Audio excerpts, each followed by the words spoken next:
이런 스타일의 강점을 지닌 덕분에 패스 차단 횟수와 인터셉트 부분에서도 아주 높은 수치를 나타내고 있습니다. 이 부분에 강점을 지녔다고 평가받는 벤 화이트보다도 높은 수치예요.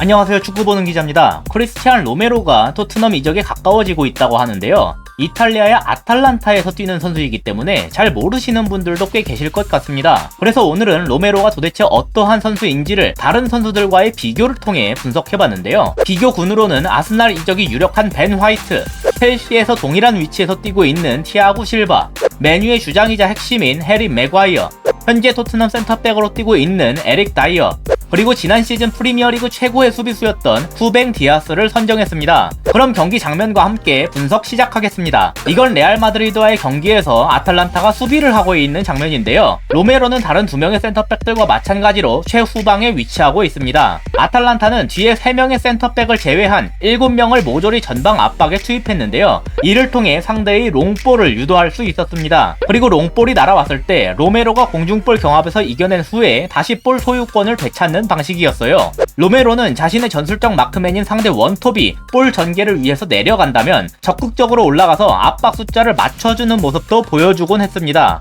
그리고 이 수비 관련해서 로메로의 통계는 가히 압도적으로 나타나는데요. 먼저 90분당 태클 횟수와 이를 통해 팀이 공을 소유하게 된 횟수에서 타의 추종을 불허하는 수준의 수치를 나타내고 있습니다. 물론 해당 팀들의 차이가 있기 때문에 그 점은 고려해야겠지만 그렇다 하더라도 이 수치는 무시하기가 힘들죠. 그리고 방금처럼 경기장을 3등분 했을 때 자신들의 진영뿐만이 아니라 중간 지점에 해당하는 지역에서의 태클 횟수도 6명 중 1위를 차지하고 있습니다. 압박 수치에서도 큰 차이를 벌리면서 마찬가지로 1위를 기록하고 있죠. 이런 스타일의 강점을 지닌 덕분에 패스 차단 횟수와 인터셉트 부분에서도 아주 높은 수치를 나타내고 있습니다.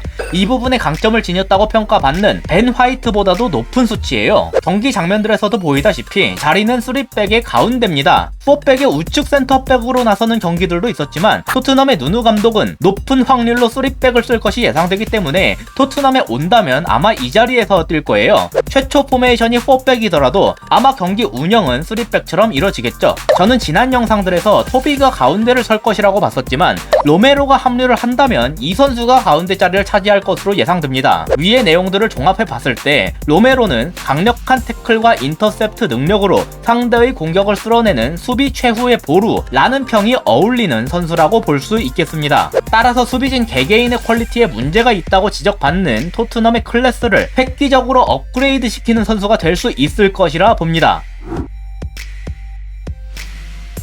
로메로의 수비 능력은 그 자체만으로도 아주 큰 장점이라 할 수 있습니다. 하지만 놀랍게도 이 선수는 공격적인 능력도 겸비하고 있는 것으로 보이는데요. 이건 아까와 마찬가지로 레알 마드리드와의 경기인데 이번엔 아탈란타가 공격을 전개하고 있는 모습입니다. 보이는 바와 같이 공격 시 로메로는 가장 뒤에 위치하고 있는데요. 이건 볼이 더 앞으로 전개됐을 때도 마찬가지입니다. 로메로가 한 칸 뒤에서 역습에 대비해주고 있기 때문에 양측 센터백이 적극적으로 전진하는 것에 위험 부담을 덜 수 있었는데요. 이처럼 공격 시에 적극적인 빌드업 가담보다는 역습을 대비하는 역할을 맡고 있기 때문에 패스 시도 횟수 자체는 상당히 적은 편입니다. 물론 이건 전술적인 지시사항이 영향을 끼쳤을 수도 있지만 어쨌든 현재 프리미어리그에서 뛰고 있는 수비수들과 비교를 해봐도 90분당 패스 횟수에서 6명 중 최하위를 기록하고 있죠. 다만 이게 로메로의 볼 터치나 패스 능력이 불안하기 때문에 취한 조치는 아닌 것으로 보여집니다. 로메로는 압박을 받는 상황에서의 패스에서 1위를 달리고 있는 맥과이어와 비슷한 수치를 보이고 있어요. 이 능력은 압박이 강하게 들어오는 프리미어리그에서의 적응에도 큰 도움이 될 것이라 보입니다. 물론 그 강도에는 리그에서 차이가 있을 수 있겠지만 말이죠. 패스 전체적으로 봐도 횟수가 적어서 그렇지 성공률만 봤을 때는 꽤 높은 편입니다. 짧은 패스 성공률은 90%, 중간 길이는 95.2%, 긴 패스는 84.9%를 성공했다고 나와 있는데 통합적으로 봤을 때 티아고 실바와 후뱅 디아스에 이은 3위입니다. 여기에 더해 드리블 관련 지표도 상당히 괜찮은데요. 3백의 중앙 센터백을 맡은 만큼 아주 자주 보이지는 않았지만 그럼에도 6명 중 2위에 달하는 드리블 횟수를 기록하고 있습니다. 벤 화이트가 우측 센터백이지만 사실상 풀백처럼 올라가는 경우가 많았음을 고려하면 로메로의 이 수치는 상당한 횟수라고 볼 수 있습니다. 센터백이 드리블 능력을 갖췄다는 점은 후방 빌드업에서 상당한 이점으로 작용합니다. 이렇게 상대가 4-4-2로 압박을 한다고 가정했을 때 기본적으로 상대 투톱은 우리의 중미들에게 향하는 패스기를 차단하고 있을 겁니다. 윙백에게 주려고 해도 상대 윙어들이 다 마크를 하고 있겠죠. 여기에서 센터백 하나가 직접 드리블을 통해 앞으로 전진할 수가 있다면 상대 투톱의 압박을 자신 쪽으로 분산시킬 수가 있게 됩니다. 그러면 중미 중 하나가 순간적으로 프리해질 수가 있겠죠.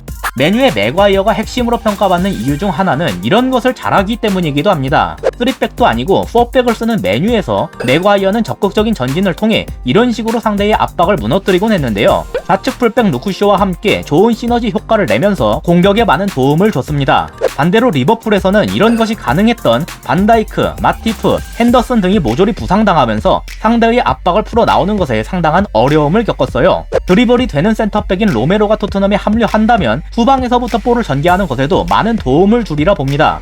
수비 최후의 보루인 만큼 이걸 하나의 주된 옵션으로 활용하는 것에 무리가 있어 보이지만 보조 옵션 정도로는 고려할 수 있겠죠. 특히 상대가 전력적 열쇠로 평가받는 팀이라면 더욱 그러할 겁니다. 이상으로 오늘의 영상을 마치도록 하겠습니다. 시청해주셔서 감사합니다.